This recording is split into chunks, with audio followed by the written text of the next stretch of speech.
নমস্কাৰ আপোনালোক সকলোকে মোৰ ইউটিউব চেনেল আসাম এক্সাম কৰ্ণাৰলৈ স্বাগতম জনাইছোঁ। অসম চৰকাৰৰ যি মিউচুৱেল ট্ৰান্সফাৰ আছিলে সেই মিউচুৱেল ট্ৰান্সফাৰৰ পৰ্টেল ইতিমধ্যে মুকলি হৈছে। আপোনালোকে অনলাইন যোগে মিউচুৱেল ট্ৰান্সফাৰ কৰিব পাৰিব। স্বাগতৰ চতুৰ্থ বুলি যিটো পৰ্টেল মুকলি কৰা হৈছে সেই যোগেদি আপোনালোকে মিউচুৱেল ট্ৰান্সফাৰ এখন জিলাৰ পৰা আন এখন জিলালৈ কৰিব পাৰিব। তাৰ কাৰণে অনলাইন আবেদন কেনেকৈ কৰিব সেই বিষয়ে আজি আপোনালোকক জনাম। ইয়াত আপোনালোকৰ 5টা ষ্টেপ আছে। এটা ষ্টেপ প্ৰথমটো হৈছে এপ্লিকেশ্যন সাবমিট কৰা, দ্বিতীয়ত এপ্লিকেশ্যন ভেৰিফিকেশ্যন চলিব, তাৰপিছত request for join mutual transfer, 3 নম্বৰত এপ্ৰুভেল হ'ব আৰু 5 নম্বৰত আপোনালোকৰ ট্ৰান্সফাৰ হ'ব। এই 5টা পদ্ধতিৰে আপোনালোকৰ মিউচুৱেল ট্ৰান্সফাৰ হ'ব। আপুনি আপোনাৰ ঘৰৰ ওচৰ বা নিজৰ ডিষ্ট্ৰিক্টলৈ আপুনি এতিয়া মিউচুৱেল ট্ৰান্সফাৰ ল'ব পাৰিব। গতিকে আপোনালোকে 5টা ষ্টেপ পাৰ কৰাৰ পিছতে আপোনালোকৰ মিউচুৱেল ট্ৰান্সফাৰ হ'ব। আপোনালোকে ফৰ্মখন ফিল আপ কৰিবৰ কাৰণে যিটো ৰেজিষ্টাৰ বটন দেখিছে তাতে ক্লিক কৰিব। যদি আগতে ফৰ্মখন খুলি ৰাখিছে তেতিয়াহ'লে লগইন বটনত ক্লিক কৰিব। ৰেজিষ্টাৰ বটনত ক্লিক কৰাৰ পিছতে আপোনালোকৰ এনেকৈ ৰেজিষ্ট্ৰেশ্যনৰ কাৰণে ফৰ্মখন আহিব। প্ৰথম আপোনাৰ ফুল নেমটো দিব লাগিব, শ্ৰী মিষ্টাৰ একো নলগাব। আপোনাৰ এটা ফোন নম্বৰ দিব, ফোন নম্বৰটো যাতে ভালকৈ দিব, যাতে OTP যাব যিহেতু, গতিকে শুদ্ধকৈ ভৰাব। আপোনাৰ ইমেইল আইডিটো দিব। ইমেইল আইডিটো দিয়াৰ পিছত এটা পাছৱৰ্ড ক্ৰিয়েট কৰিব। পাছৱৰ্ডটো আপোনালোকে জানে, আপোনাৰ নামটো দি পেলাই কেইটামান আখৰ দি পেলাই মাজতে এলফাবেটিকেল আৰু হেছটেগ ষ্টাৰ যি টি ভৰাই দিব, তেতিয়া আপোনালোকৰ পাছৱৰ্ডটো ষ্ট্ৰং হয়। তাৰপিছত কনফাৰ্ম পাছৱৰ্ড কৰিব। তাৰপিছত আই এগ্ৰিড টু দ্য টাৰ্মছ দি পেলাই ছাবমিট বটনত ক্লিক কৰিব। ছাবমিট বটনত ক্লিক কৰাৰ পিছতে আপোনাৰ ফোনলৈ এটা মেছেজ আহিব, অৰ্থাৎ OTP আহিব। OTPটো ছাবমিট কৰিব। ছাবমিট কৰাৰ পিছত আপুনি এটা ৰেফাৰেঞ্চ ID পাব। সেই ৰেফাৰেঞ্চ আইডিতে আপোনালোকে কি কৰিব, স্ক্ৰীনশ্বট মাৰি ৰাখিব। তাৰপিছত এনেকৈ ক্ৰিয়েট ইউৰ প্ৰফাইল যেতিয়া আপুনি লগইন কৰিব, লগইন কৰাৰ পিছত আপোনাৰ প্ৰফাইলটো ক্ৰিয়েট কৰিবলৈ আহিব। তাৰ কাৰণে আপোনাৰ যিটো পান কাৰ্ড নম্বৰ, সেই পান কাৰ্ড নম্বৰটো দি আপুনি ছাবমিট কৰিব লাগিব। ইয়াত পান কাৰ্ড নম্বৰটো লিখি দিব লাগিব। পান কাৰ্ড নম্বৰটো লিখাৰ পিছত যিটো ছাবমিট বটন দিছে তাত ছাবমিট কৰি দিব।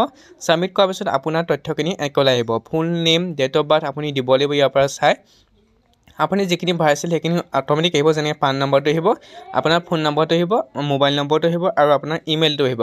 কেইটামান তথ্য আপুনি বেছিক ইনফৰ্মেশ্যনৰ ভৰাব লাগিব, যেনে ডেট অফ বাৰ্থটো আপুনি ভৰাব লাগিব, নিজৰ ডেট অফ বাৰ্থটো ভৰাব। তাৰপৰা আপোনালোকৰ জেণ্ডাৰটো চিলেক্ট কৰি আপুনি তাৰপৰা ভৰাব লাগিব।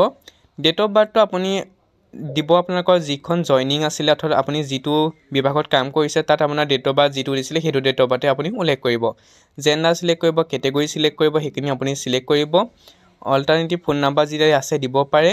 তাৰপৰা হোম ডিষ্ট্ৰিক্ট, আপোনাৰ নিজৰ ডিষ্ট্ৰিক্টটো চিলেক্ট কৰিব। হোম ডিষ্ট্ৰিক্ট মানে আপোনাৰ ঘৰৰ ডিষ্ট্ৰিক্টটো চিলেক্ট কৰিব। সেইটো চিলেক্ট কৰি আপুনি সেইখিনি বেছিক ইনফৰ্মেশ্যনখিনি ভৰাই ল'ব। তাৰপিছত আহিলে আপোনালোকৰ এমপ্লয়মেণ্ট ইনফৰ্মেশ্যন। এমপ্লয়মেণ্ট ইনফৰ্মেশ্যন সুধিছে ডিষ্ট্ৰিক্ট, কাৰেণ্ট পষ্টিং, বৰ্তমান আপুনি ক'ত কাম কৰি আছে সেই ডিষ্ট্ৰিক্টটো সুধিছে। ধৰি লওক মই আপোনাৰ কামৰূপ মেট্ৰ দিছোঁ। ডিপাৰ্টমেণ্ট, কাৰেণ্ট পষ্টিং, বৰ্তমান কোনটো ডিপাৰ্টমেণ্টত আপুনি কাম কৰি আছে সেইটো আপুনি দিব লাগিব। ধৰি লওক মই ট্ৰান্সপৰ্ট ডিপাৰ্টমেণ্ট দিছোঁ। তাৰপিছত আহিলে আপোনালোকৰ অফিচটো, কাৰেণ্ট পষ্টিং, আপুনি কোনটো অফিচত কাম কৰিছে সেইটো ডিষ্ট্ৰিক্টৰ সেইটো জনাব। ডেজিগনেশ্যনটো কি, আপোনাৰ ডেজিগনেশ্যন কি সেইটো জনাব। ডেট অফ জইনিং, আপুনি সেই কামটো কেতিয়া জইনিং কৰিছিলে সেইটো উল্লেখ কৰিব। কিমান বছৰ ছাৰ্ভিচ কৰা হ'ল সেইটো দিব। Date of joining, current posting আপোনালোকৰ দুটা দেখুৱাইছে, আপোনালোকে দুইটাতে ডেটটো দি দিব। গেট পে' কিমান পায় আৰু পে'মেণ্ট কিমান সেইটো আপোনালোকে উল্লেখ কৰিব। পে'মেণ্টটো আপোনালোকে দুটা পে'মেণ্টে আছে, এটা হৈছে 14,000 পৰা 60,500 ভিতৰত আৰু এটা হৈছে 12,000 পৰা 50 ভিতৰত, সেইটো আপোনালোকে দিব। তেনেকৈ আপোনালোকে এইখিনি চাই পেলাই কি বিচাৰিছে সেইখিনি আপুনি গমেই পাব, যিহেতু আপুনি ছাৰ্ভিচ কৰি আছে, গতিকে চালেই গম পাব কথাখিনি কি বিচাৰিছে। সেইটো আপোনালোকে তথ্যখিনি এটা এটাকৈ ভৰাব। তাৰপৰা আহিলে প্ৰিফাৰেঞ্চ, এতিয়া আপুনি কোনটো ডিষ্ট্ৰিক্টত আপুনি ট্ৰান্সফাৰ ল'ব বিচাৰে তাৰ কাৰণে আপুনি 5টা ডিষ্ট্ৰিক্ট চিলেক্ট কৰিব লাগিব। 5টা ডিষ্ট্ৰিক্ট ধৰি লওক আপুনি প্ৰথম যিটো ধৰি লওক আপোনাৰ হোম টাউন যোৰহাট, আপুনি আছে কামৰূপ মেট্ৰ, তেতিয়া আপুনি ফাৰ্ষ্টটো যদি যোৰহাটলৈ যাব বিচাৰিছে যোৰহাট দিব। ছেকেণ্ডটো নিয়াৰ বাই ডিষ্ট্ৰিক্ট দি দিব যদি ওচৰৰ ডিষ্ট্ৰিক্টলৈ যাব বিচাৰে।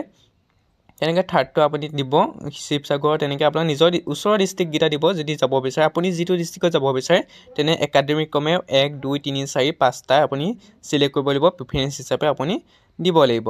সেইখিনি আপোনালোকে দিব লাগিব। তাৰপিছত ট্ৰান্সফাৰ হিষ্ট্ৰী সুধিছে, how many times have you avail mutual transfer, আগতে আপুনি মিউচুৱেল ট্ৰান্সফাৰ লৈছিল নেকি? যদি লৈছিলে আপুনি নাম্বাৰটো চিলেক্ট কৰিব, যদি নাই লোৱা আপুনি 0তে ৰাখিব যদি মিউচুৱেল ট্ৰান্সফাৰ লৈছে।